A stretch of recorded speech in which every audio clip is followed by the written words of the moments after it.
Um, so for today's session at this year's GloCal, we're going to talk about the use of AI at IDE Global and how it is enhancing participatory research and our work around human-centered design, uh, including location selection. And particularly, this session will focus on an ongoing project that works on empowering um, former garment sector workers in Bangladesh. Um, So starting off with a brief background about IDE. So we are an international NGO operating across three regions, mainly in Asia, Africa, and Central America. Um, our approach to development work is through market systems development, where we are operating across agriculture, nutrition, climate resilience, WASH, women's economic empowerment, and their corresponding sectors and subsectors. So most of our work is around facilitating and providing market-based solutions where we work uh, with various stakeholders within governments, the public sector, as well as the private sector uh, for like supply chain strengthening, demand creation, and also delivery of last mile solutions to our entrepreneurs. So who are we, the presenters today, right? My name is Abid Haq. I'm currently the manager of the Merle unit at IDE Bangladesh, and I will be moderating the session. With me, I have my colleagues from Cambodia. Uh, we have a separate wing at IDE. It's called the Innovation Lab. So we have Fatima, who's the senior design strategist and experimentation lead at the Innovation Lab. And we also have Sarah Hanan Chaudhary, who's part of the Merle unit here at IDE Bangladesh, and also involved with the project that we're sharing our case study from today. So today our speakers will talk about their experience applying needs assessment for the particular project that works with 1,400 women garment workers in Bangladesh. And the goal is to improve their entrepreneurial capacity as well as financial resilience. So the assignment involved uh, sort of mapping the journeys of these former garment workers from the factory uh, to business owners. And in doing so, we have tried to explore the different challenges, their lived experiences, the key issues that they want to highlight, their motivations and drivers to becoming an entrepreneur. And another major goal of this assignment was to use this information to sort of design the entrepreneurship programs or to adapt to existing programs that we have so that we can deliver our trainings that serve better according to the needs of the people that we work with. And a sub goal of this assignment was also to identify green sectors with strong potential for these women to be engaged in entrepreneurial activity. And so, with that, I would like to pass this over to our speakers. Uh, over to you, Fatima. Perfect. So I'll talk about first the principles of how we can use AI as participatory researchers. Now, you might have heard of triple loop learning before. Triple loop learning is where we think about not only how we improve individual actions that we take at level one, which is the task level, right? For example, writing a prompt, right? Doing an interview, synthesizing a data set, right? Um, but also the level two, which is the process level, like the practice and norms level, where we think about how we do multiple actions in sequence, how we do the sequencing, right? And level 3, which is the success criteria level, how we even define what is the right thing to do. Now, as you learn and refine more at the level 3 loop and look at the policies and guidelines of how we define what the right thing is to do, you're more likely to get better results, right? So as systemic designers, we do always start with the end in mind. So I wanted to talk about success criteria for integrating AI with human-centered design safely, because that's also a concern for us all as practitioners. So when you think of when we use AI integrations with human-centered design, there is a key conflict that arises. On one hand, you have increased utility and increased convenience and speed, right? On the other hand of the trade-off, you have risks associated with a lack of transparency. You don't know how the algorithms operate, how they've been trained, the data sets that they've been trained on. There may be risks to human dignity. You'll see a very concrete example from Sarah later that came up in the field. There are risks to planetary boundaries. You'll have heard about AI's water use and the change in land use. And there's also risks to human autonomy. What happens, for example, when ourselves and the research participants are no longer the ones setting the agenda? This is ultimately the trade-off that we're signing up for. One issue is that we don't know the risks and consequences of the trade-off. They may not be clear and predictable, and they may be acceptable for us as practitioners, but we don't know also whether the participants of our research will understand the risks and understand how they might impact them. So here are some principles that we've come up with in terms of guiding principles when you are a research practitioner, especially a participatory research practitioner who's interacting with participants. The same for the educators online today. So the first is data protection, safety, and informed consent, including dynamic informed consent. Everyone who's a participant, respondent, user, their data must be securely and safely stored. It should be de-identified of direct and indirect identifiers. Usually there are about 22 direct and indirect identifiers that can be used to identify you in data sets. It includes names, ages, addresses, right? So that is something that even though IDE has a Google account and workspace for Gemini and NotebookLM and some of these tools, and the models are not trained on participant data. If you have a workspace account, all of the data must be de-identified of direct and indirect identifiers, and participants must be told how their data will be stored and handled, and informed also of how we will be using AI. Dynamic informed consent is interesting because dynamic informed consent means that a participant has the option of opting out in the future in order to then say, okay, the risks have now changed and I would like to withdraw my consent and have the right to be forgotten. It's something now that is coming up more. The second one is human data oversight, verification, and validation. When we talk about human-centered design, we're trying to place the human at the center. We want to always make sure that human researchers and participants are verifying, validating and sense checking every output and every input to make sure that it actually aligns with the local context, especially when we work in the Global South.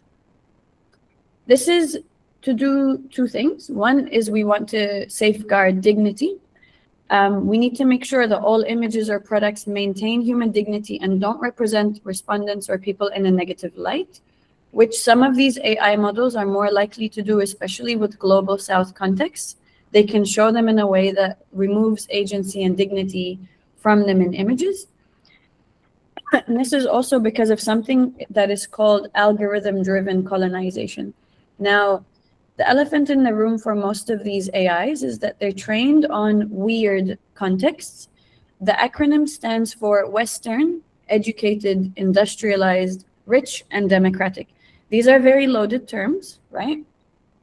But they're Global North contexts where they might either exclude Global South perspectives or they might reflect them in a way that robs them of the real lived realities puts them in a kind of position where it robs them of their dignity or makes them, it kind of amplifies certain perceptions that might be harmful about them.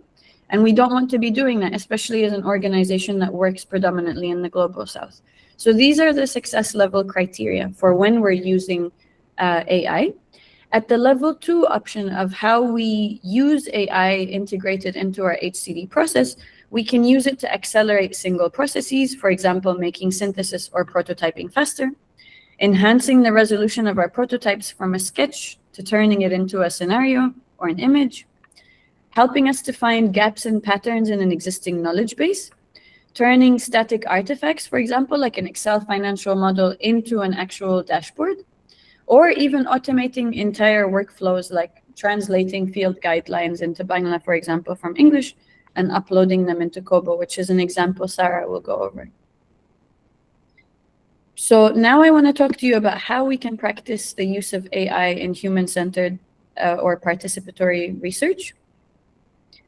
If you haven't seen the human-centered design process before, it can be boiled down to a discover phase where you're listening, a testing phase where you're experimenting and validating your assumptions about the context based on what you've learned, and then a delivery phase. There are many ways of summarizing it.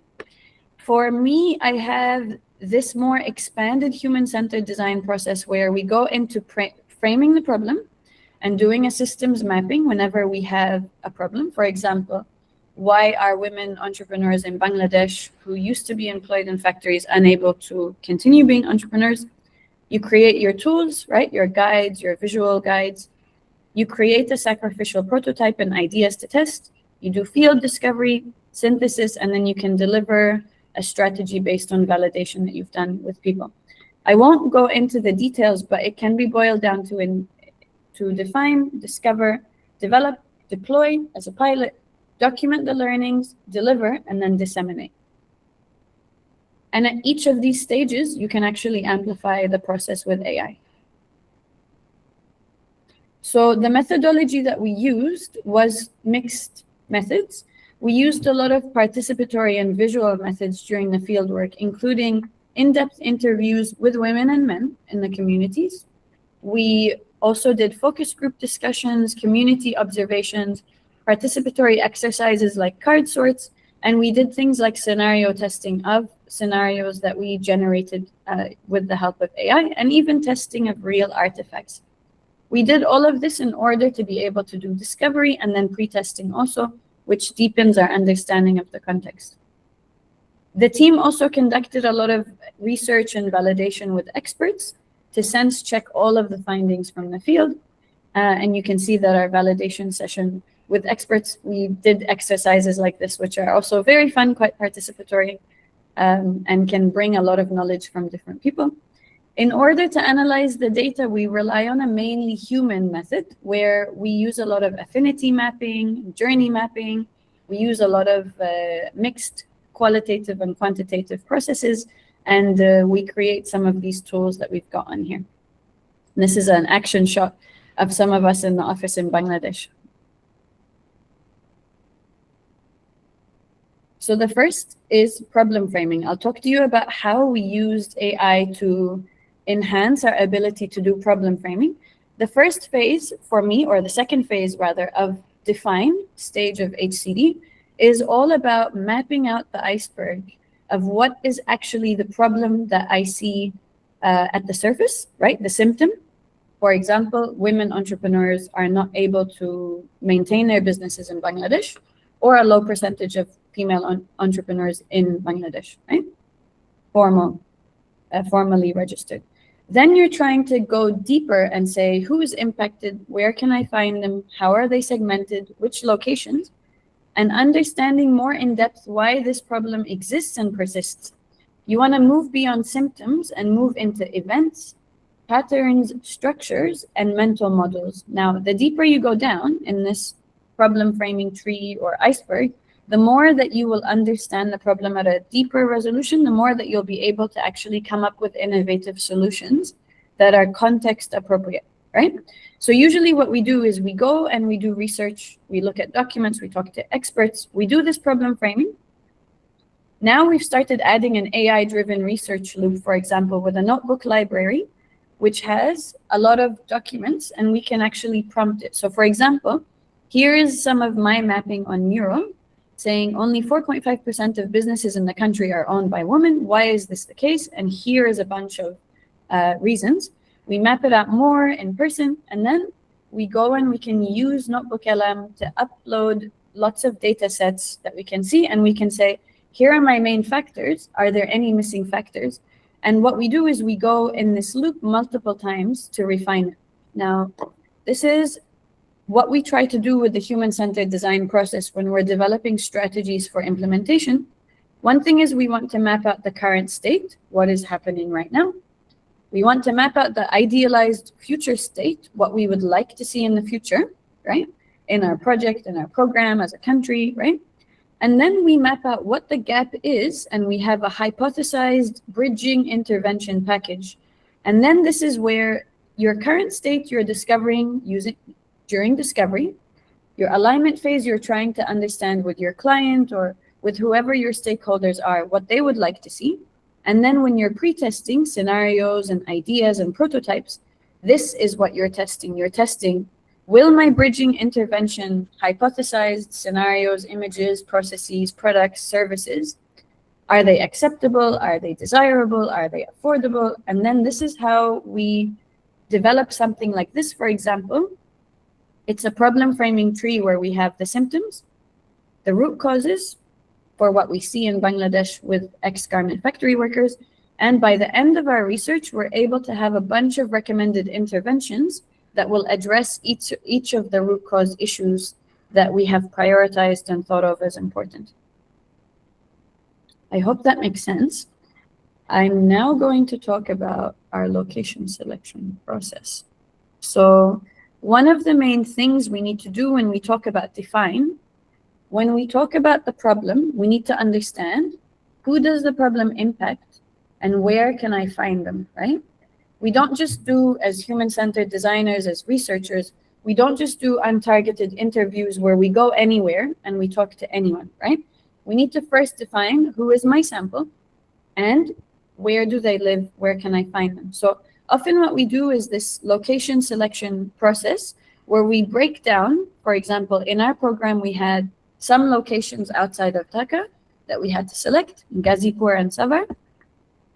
We had a long list of villages in those areas, and then we tried to actually rank them. Easiest in terms of reach are the women that have the highest income and access to finance, and they own their own homes and they're long-term residents. The hardest women to reach have the lowest income. They may be highly indebted, they're renters, and they're not from the location, so they're migrants, and people in the middle are in the middle, right? So we developed a spreadsheet to actually help us score and rank all of this initially. It was a static artifact. And then what we did was we actually added scores for different things. For example, income and indebtedness and the social appropriateness of women being entrepreneurs in these locations. What was really interesting is that usually this is something we do before we go and do research. And then it becomes a static artifact that just sits in the background, informs where we go for our field discovery, but doesn't do anything more than that. With the help of AI, we took this model that had nothing in terms of data related to human subjects, and we made an interactive dashboard where the team can now actually see, has an interactive model, where you can actually go, and this is the model, let me just show you, sorry, where you can actually go and see what is the number of entrepreneurs in each location, right? For example, Tongi in Ghazipur has this many micro businesses, this many potential women garment workers, this number of customer base, and then you can see what's the most viable sector, why does this have the highest rank in terms of viability, and you can click through multiple locations, right? You can even go and look at pathways in terms of the team, how they could be recruiting different people. So it turns something quite static into something that's quite dynamic and interactive. I think this is where I hand over back to you, Abid, right? Yeah. So thank So you, Fatima, for I think I can hear myself. Um, for introducing us to the HCD process, and uh, I was particularly interested to hear about the triple loop learning process and how we must be aware of how we are utilizing AI in a manner that does not compromise the dignity of the actors that we work with. With those fundamentals in place, I would also like to hear more about how this looks in practice, how the experience was from the field. So I would like to invite our second speaker, Sarah Appa, to share some anecdotes or details about your experience in the field. Thank you, Abid Bhai and Fatima, for starting it off so great. And hello, everyone. Till now, we looked on like it was more focused on understanding the problem and also finding out location where to work.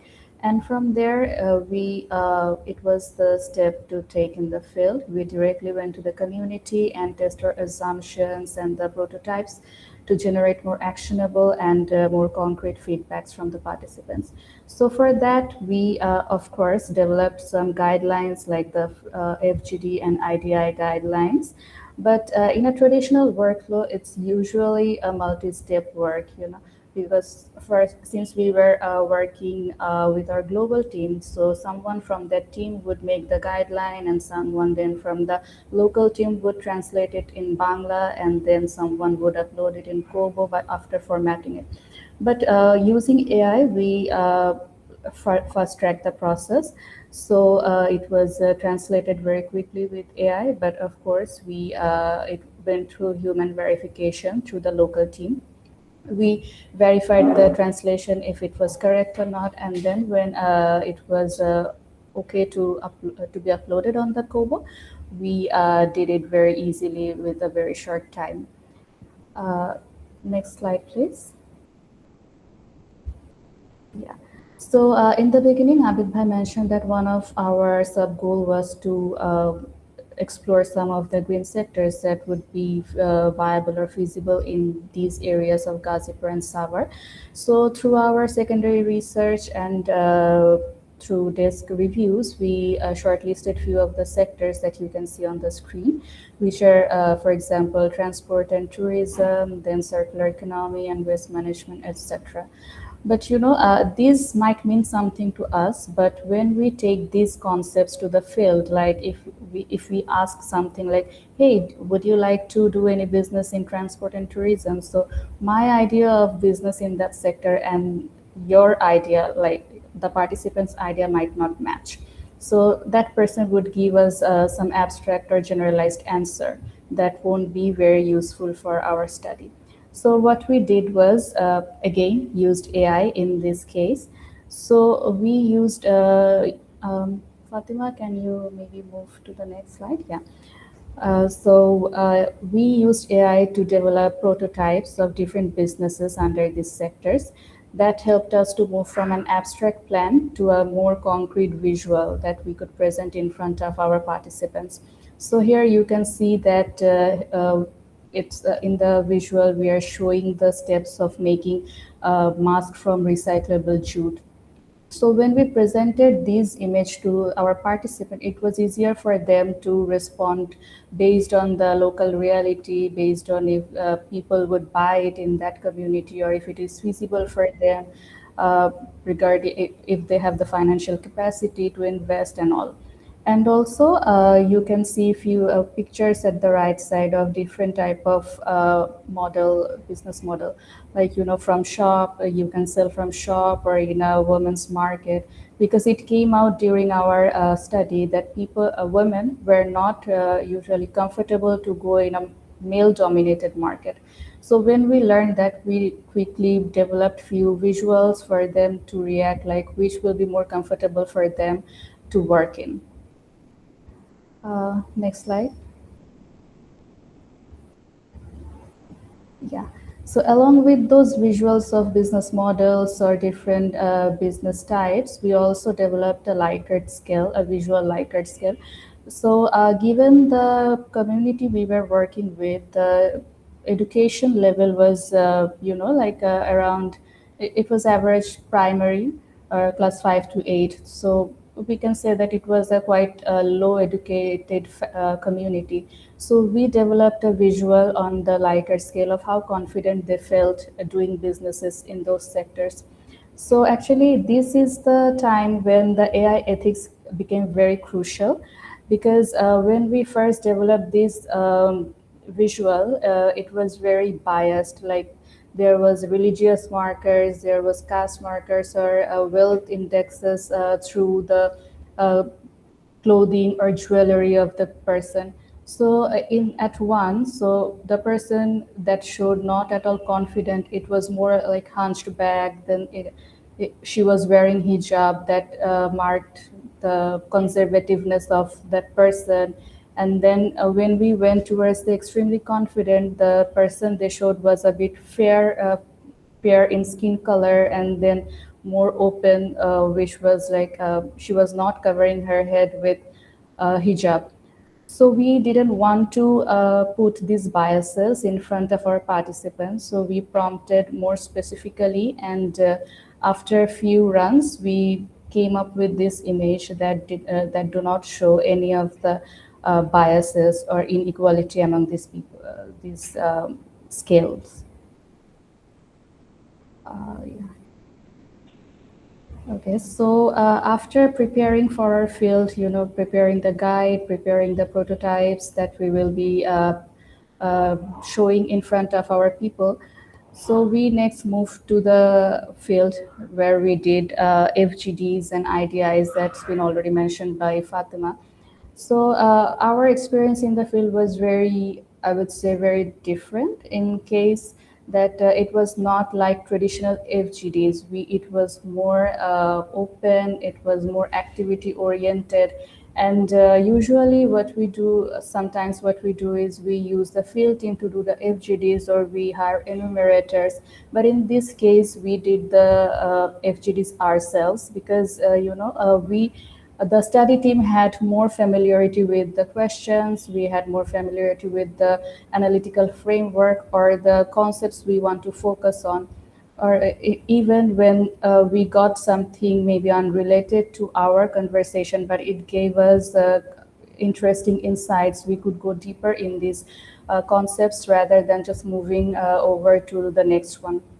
So that's why it was done totally by ourselves, and also it was very open and flexible so that we could dig down deeper into the concepts from the participants. And we did many activities. We did ranking, did scoring, and then also we asked them to draw how their lives looked in a day, like what they usually did from the time they wake up to the time they go to sleep, how it looks.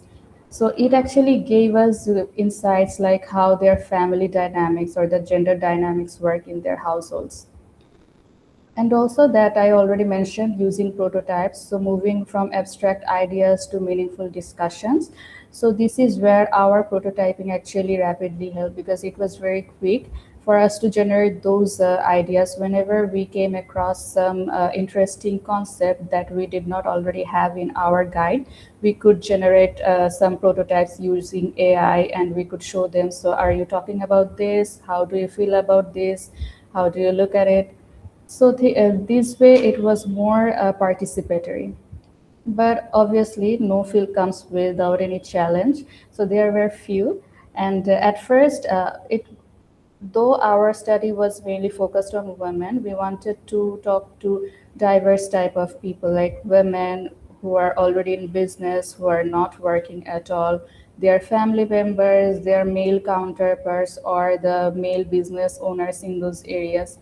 So it was a bit difficult for us to recruit male participants since they did not quite relate to this topic. They were like, okay, so this is for the women. Why do we need to participate in these interviews?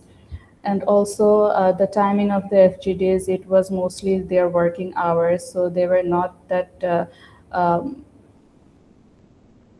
they were not that interested to participate, but later we reframed our approach, and it was presented like it was more about their household finances or the household decision making about their livelihoods and stuff.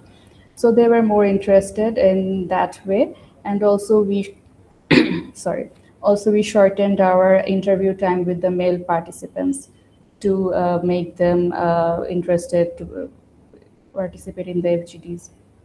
And then another major constraint was obviously that time we selected, because the time we were going to the field was the Ramadan. So people had many other responsibilities besides their daily work, like many religious responsibilities. So some were rushing the interviews, but in that cases we prioritized our guideline, like which we absolutely needed and which were okay, nice to have, but we can skip it. So we had to prioritize it that way. But it did not actually hamper the quality of the interview, because the concepts we wanted to test, we did all of them, and also we were able to go deeper into many concepts that was new for us. Then again, since we already mentioned about green business, it was a bit difficult for us to make them understand about the green business concept. So it means something to us because we are familiar with these terms, but to them it is very new. Some of them didn't even know what solar is, or how actually green business looks. Why is it beneficial for the environment or for the community? They didn't understand all of that. So we had to take approach, like instead of saying, okay, so do you want to do this business, we try to explain them how collecting, processing, and selling the recyclable materials can generate income for them. And also, another challenge I would mention here is capturing the local nuances based on the different location. So both Savar and Ghazipur both are in the peri-urban area of Dhaka city, and from a higher level, if we see, they kind of have similar structures. These are all industrialized areas, then very urbanish areas. But when we went in the community, we could understand that even though these have kind of similar setting, there are different dynamics in terms of social or in terms of religion. One area was more religiously conservative than the other, or one had more migrants where the other had like permanent residents more.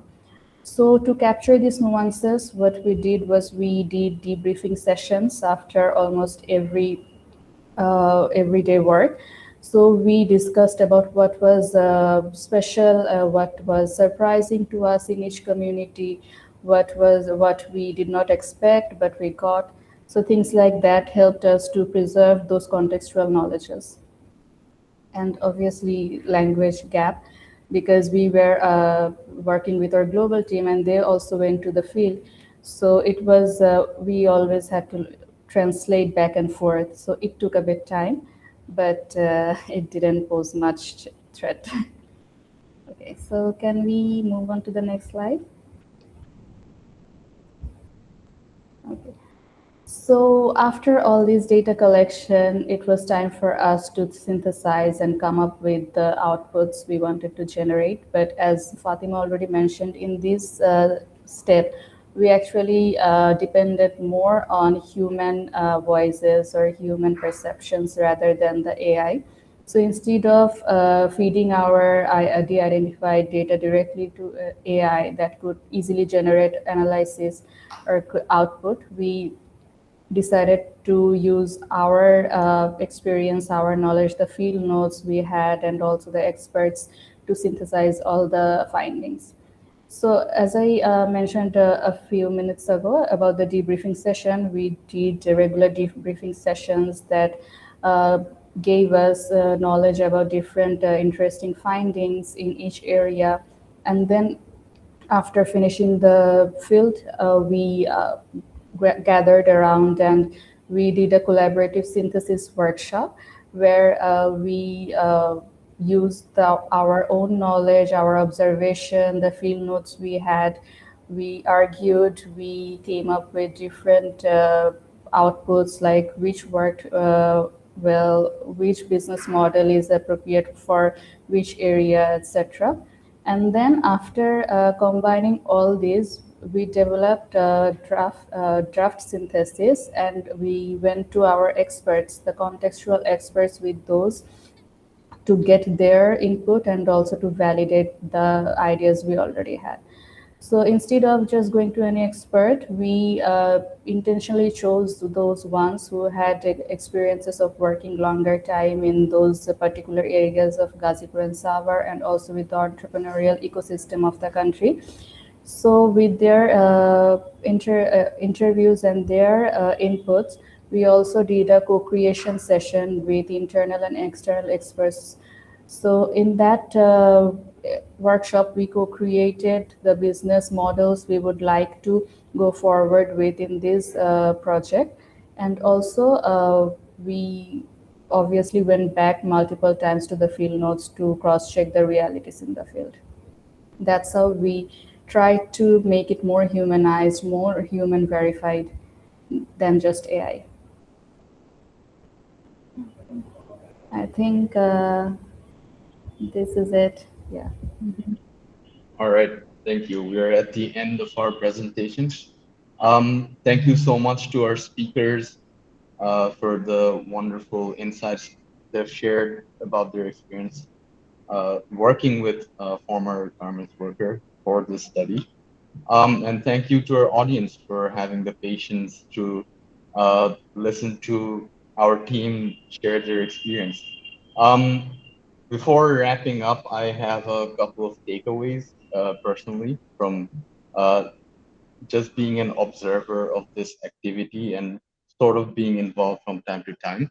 So initially, I have been very resistant to the use of AI, but as an observer and with these examples that our speakers have shared, I've opened up to the use of AI in different ways, particularly how it can increase like efficiency. It can generate those images that would be, might even take a day for our comms person to create. That's a great use of AI. So a couple of takeaways from me and for folks in M&E is that AI cannot replace our traditional M&E processes, right? That's a fear that a lot of people have.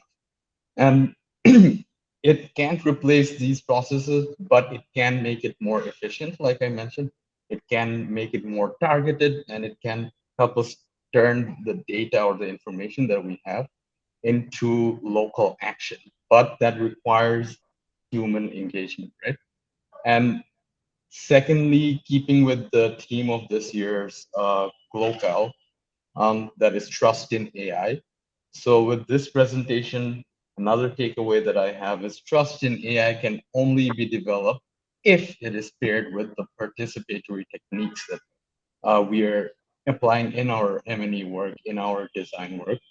So there's a quote I read somewhere that said like the machine can create the map, but it's the human voices that design the destination. So that's like a major takeaway for me from this presentation as well. And a simple example would be in terms of location selection. The AI can simply pull up data from the census about how many um, women or former garment workers reside around the Ghazipur and Savar area where this project is being administered. But without going into the field, we can't get into the different details, the nuances of the existence of different informal markets that women and men alike engage in. So it's very important for us to, maintain that balance in terms of how much we can rely on AI and also utilize our own human judgment in terms of creating a narrative that really reflects what our primary actors want us to reflect. So with that, I would like to open the floor for questions and comments. Feel free to share your takeaways from our presentation, and thank you, everyone.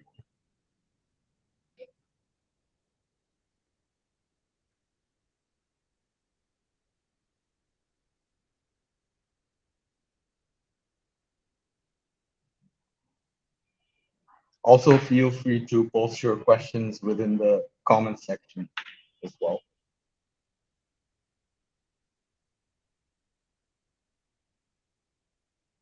And if you don't have questions, I would love to ask the audience if you think there are any principles that we should have in mind apart from the ones we presented today. Because Abid, what you just mentioned, the machine can design the map, but the humans create the destination is interesting because it's saying maybe a principle should be human agenda setting, right? We don't want AI to replace the very human work of research and curiosity. We just maybe want to enhance it.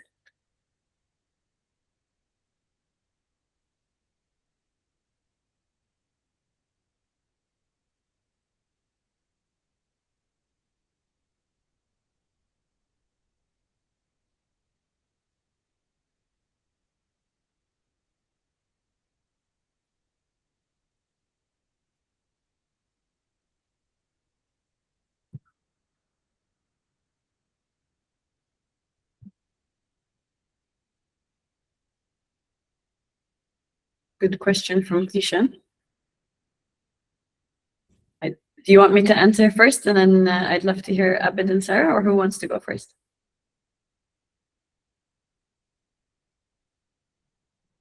I think you can go. Okay. This is just my opinion, okay? So I don't know actually how other people will feel, but I think AI tools are just tools, right? So when we are doing anything that we're doing, I think it's important to always be at the level 3 loop of learning, which is why am I doing what I'm doing? And kind of doing the work of thinking about thinking, right? So sometimes we just want to use a tool just because it's there. But I think, for example, often I'll see interview guides that have been done without really thinking about why am I even in the field? What questions do I need to ask? What hypotheses am I trying to test, right? What solutions do I think might be promising that I'm trying to validate with the communities? What social norms am I interested in digging into a bit deeper? If we're not clear on why we're using a tool and how using the tool will enhance our practice, the use of the tool will be very vague. And you can see this when you use AI. If your prompt, like Abid was saying, if your prompt is very vague, you don't have a lot of architecture built up in the background as an Excel spreadsheet that you've already done, analysis you've already had, concepts that you're thinking of testing already, what will come out usually is quite low quality AI slop, right? It needs a lot of human guidance. And I would say, I think that's one level, the quality. The other level is, do we really want to be replacing certain things on a societal scale by AI? Myself, even, I know that I use AI quite a lot for certain things, but I think the quote I remember is, I want machines to do my laundry and clean my house so that I can do the creative work of being human. I don't want the machines to do the creative work of being human so that I can do my laundry and clean my house, right? There's even the income and livelihood implications for what would happen if we tried to replace very human pursuits with AI and we don't have universal basic services or in place or universal basic income in place. So there's also that higher level societal implication. So I would say I don't personally think we should integrate AI into every stage. And AI for me is more, you set the agenda as a human, you can get some enhancements, and then you need to have human verification, making sure that what's coming out is actually quite good.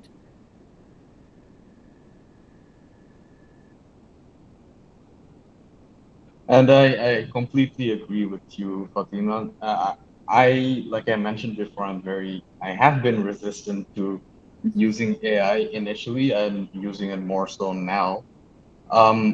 It's basically coming from a lot of us are from social science or research backgrounds. I mean, with that background, it's very important to capture those human voices. And an example I can share from a recent interview that I did with like a farmer. So I wanted the interview to be summarized by AI so that I do not have to go through the entire transcription. But there are so many key pieces that the summary version of it missed out that were interesting to me, that was different from what other folks have been saying, and I wanted that to be captured. So uh, we need to be careful about these inherent biases that AI has, because like Fatima said at the top, it's designed in the context of probably the global north. So it's still something that's being, I mean, a lot of the use of AI currently, there is a learning curve that people are again resistant to adapting to, because you want the efficiency, you want quick results, but you also have to train the AI. There's a significant period that you have to spend to train the AI to spew out the results that you desire.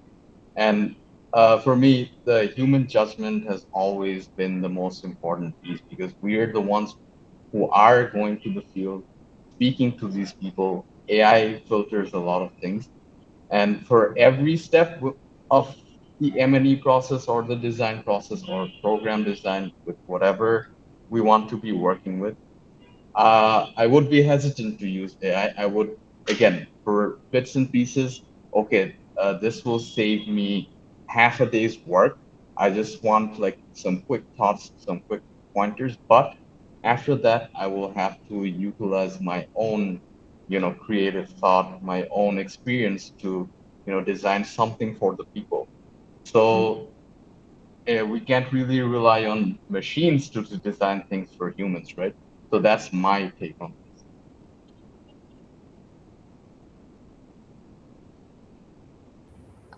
Yeah, I think I think I fully agree with you too as well. So if we think of research, like it has to start with human and also end with human.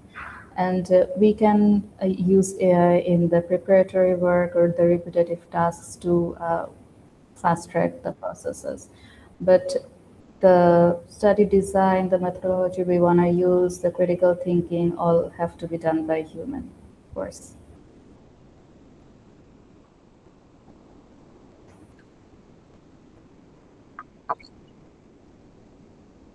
Right, I see some folks relating to being hesitant with the use of AI. There's a question from Firoz. Shall we use AI as assistant to do my repetitive work rather than creative and design related work? Yeah, that's something Sarah just mentioned.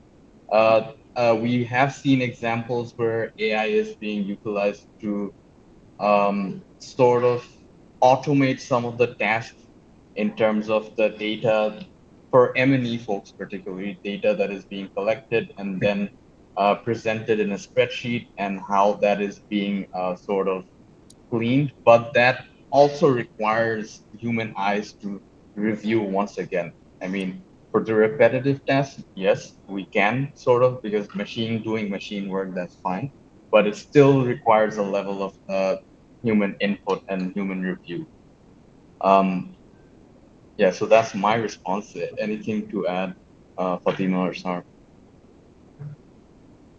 Yeah, I would say maybe not the nature. The nature of whether the task is repetitive is not so important to me as to what you are doing in the task, right? So one of the main issues with the algorithms is you don't know what data set they have been trained on. As a participatory researcher, what I will usually do is for each new community where we go, you map out what are their needs, what are their aspirations, what are their barriers, and any prioritization that we do has to reflect their needs, their barriers, their challenges, not even my own as a general human. It's actually what are the needs that we found coming up from the community. And you'll even disaggregate that by the men in the community had these barriers in terms of social norms, but the women actually had these perceptions. What's the tension here between the men and the women? So if your repetitive task is prioritizing human needs, or like Abid was saying, synthesizing what the key takeaways and action points should be from a data set, even though it's repetitive, you might be doing it in multiple projects. I would personally say no. It's not so much the task and how repetitive it is. I think it's whether the task is about having to reflect the human and local context of where you work, or whether it's producing inputs or outputs that will then be verified and checked by a human being that will check that it aligns with their local context, right? There's also something very quite meditative about repetitive tasks. I know, like, in a lot of Buddhist temples, one of the meditative practices is that you will be mopping the floor, right? So some repetitive tasks are very human. This goes back to, do we want to replace some of the things of being human and optimize? Some things don't need to be optimized. I don't personally know. So this is where I would say it depends more on what you're doing, not whether it takes you do it multiple times. All right, thank you. We have a couple more questions, but before that, I would like to go to VJ. Uh, Feel free to unmute and share Hi, your thoughts. thank you for the great presentation. There were some very good insights. I have until now hesitated to use AI in my qualitative work. Um, I also feel, and this is some unsolicited advice, that not for you, but I think for young researchers, I feel that they should immediately not, succumb to the temptation of using AI. I feel that we are humans because we observe our surroundings a lot more, and I think just our lived experiences and our worldview shape the way we interpret data. And uh, because we know that this kind of human interaction is iterative, we obviously, for the sake of producing, let's say, an output of a report, we need to break down the whole process into steps. But actually, these steps overlap. Even when you're in the field, talking the way you were, organizing these gatherings with women, I'm sure you were processing and interpreting information even then, even though you were, and you were absorbing so much. AI, I feel, see, we are usually short of funds and usually short of highly trained staff. And funders always say, okay, we can have one senior researcher, and then you make do with interns and other people. So when we break into teams, let's say we are doing a big project, then not every team will have a senior researcher. So what do you we usually rely a lot on the quality of data.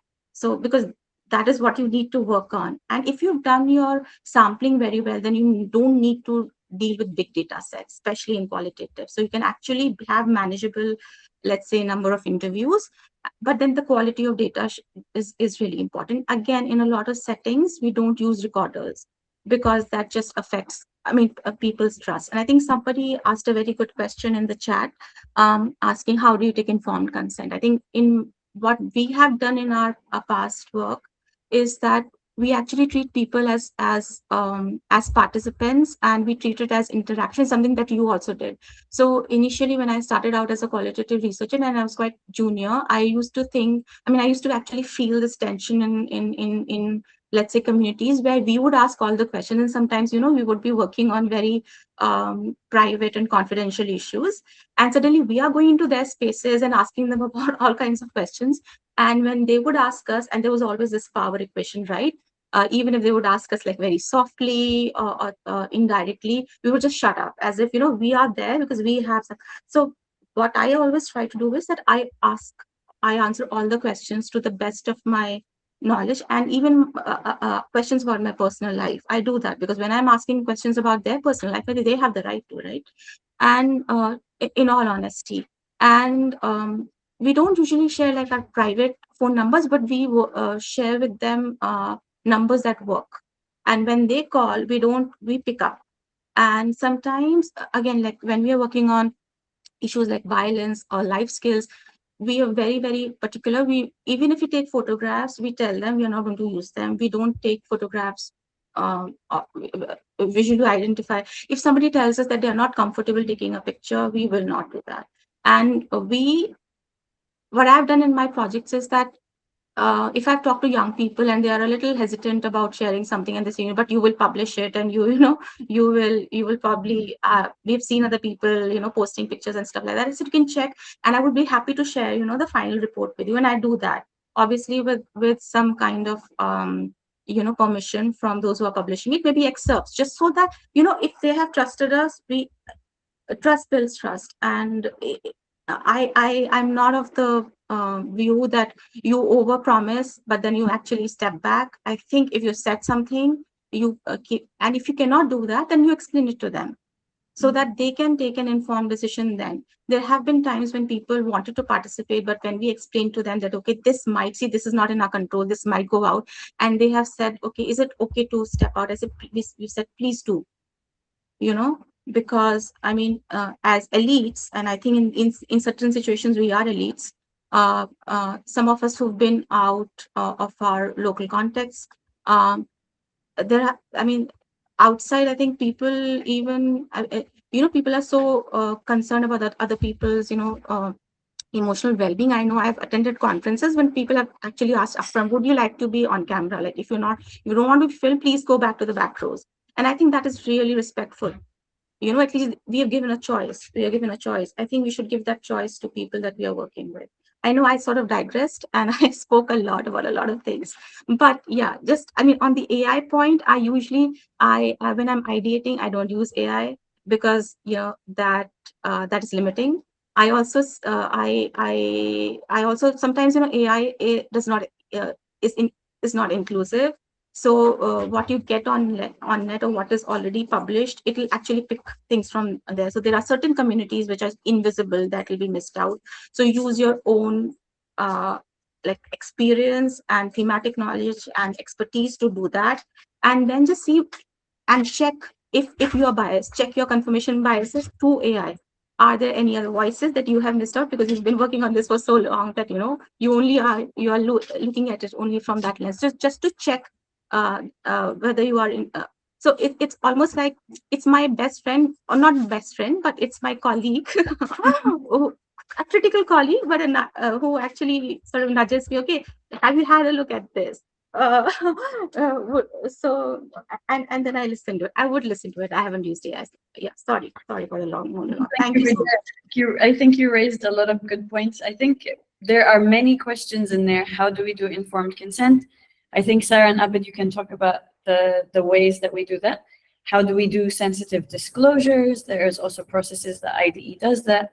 How do we explain informed consent? Because it's not informed consent if participants are not informed. So Abid and Sarah, do you want to start with that one? I think there's so much to unpack there.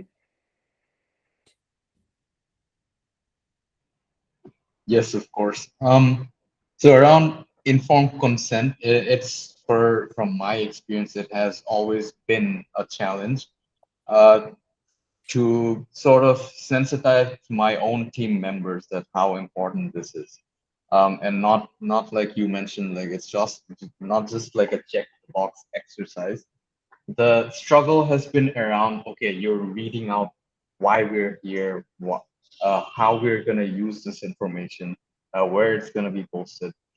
So the reading out part, it kind of feels to me a little bit robotic, like a check the box exercise. And there's some level of power dynamics at play because we are going to our project participants' homes or like around their homes, and we're to collect information about their livelihoods and their life. So the power dynamic that is at play is, okay, so they're here to interview me, and because I'm part of this project that is providing me some level of support, I am obligated to answer these questions without exercising the thinking behind, okay, where will this be shared? So that's something I try to tell my team members to ensure before you're starting the interview, not just to get their consent in terms of, okay, can I take your picture? This won't be posted anywhere, but also share the risks that might be associated with it, right? And make sure that they truly understand what we're trying to do and how this might be useful for them beyond being just useful for our reports, right? So, and in terms of explaining, yeah, go ahead. It's also very human, right? So I know in IDE Bangladesh and other IDE countries, you have a local focal point that's embedded in the community, right? So they're building up their relationship. They're there. When we explain the informed consent, we also say you're allowed to leave at any time, right? We might ask you questions, you're allowed to say no. For levels of sensitive disclosure, where the topic is quite sensitive, right? The topic that pops up to mind is HIV/AIDS, for example, gender-based violence, or other kind of gender issues. We actually require an internal review board. So then your informed consent and requirements are much more heavy, right? If something comes up in your interview where there's sensitive disclosure and you simply do not have those sensitive disclosures, right? Either we prepare quite heavily for that, or we have to also just consider how we will act. The other thing is, if someone withdraws their consent implicitly because of their facial expressions and how they're hunched and how they interact with you, we also check in as humans. We look at them and say, I don't think you're comfortable with this line of questioning. Would you like to continue? You have to give people an out, right? So even how you sit should not be blocking the door, right? They should be closer to the exit than you. You should ask them if there's anyone around that you don't want to be able to hear, right? So it is not informed consent if it's coercive also. Like, we can't be giving gifts that unduly influence them to accept. There's all of these things that go into the ethics of the research that I think at IDE we've gotten used to just layering on top of one another. The AI piece has to sit on top of that in terms of the identification and everything. Yeah. Yeah, and you touched on a point that I was about to mention as well. So our local field officers are very important in this regard because they do have that relationship that they have developed.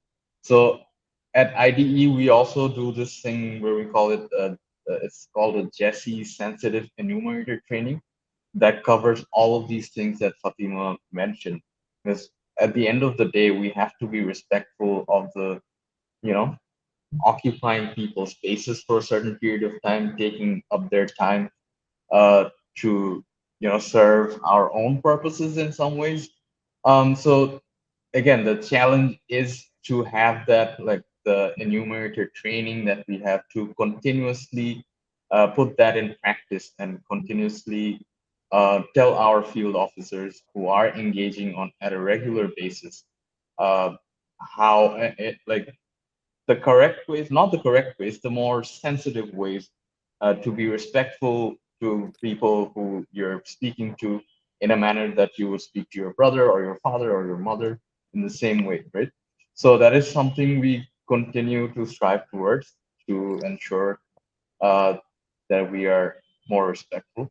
I know we're short on time a little bit, so I want to move on to the next question, and that is for both of you, Saraku and Fatima. So it's from Samir. He says, did your research or study face any issues with data privacy and security when using AI? Do you think we need to inform participants that their data is being shared with AI models? Very interesting question. And I think it also ties to a question John or Sonia via John had about, how do we deal with these complex topics around AI with our participants? So over to our presenters.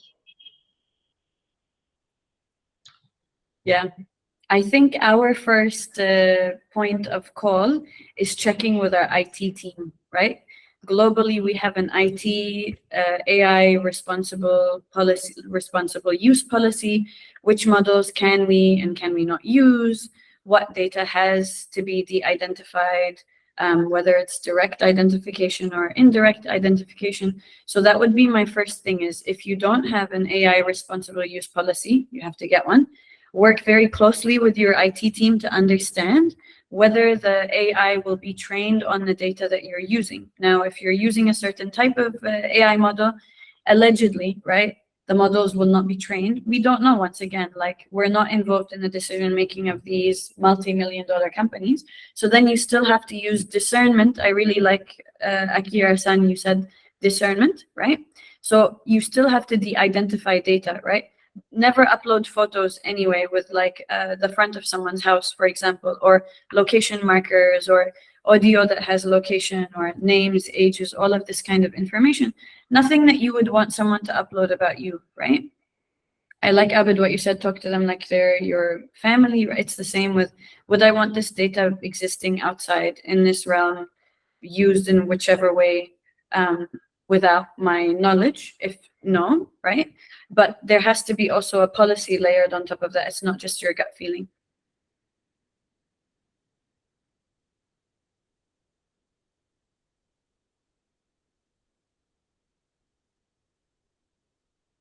All right. I think we're at the end. It seems like we don't have additional questions or any comments. But if you do have questions or comments, feel free to post them in the Glocal link that you registered through. We will always be reviewing them and sharing these discussion with the event organizers. And thank you everyone for joining today's session.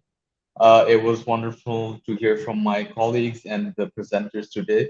And it was also wonderful to hear about your perspectives and different experiences that you had in the audience. And good rest of the day, a good rest of the week for all of you. Thank you so much. Thank you, everyone. Thank you. Thank you. See you all soon. I guess we can stop the recording now, right?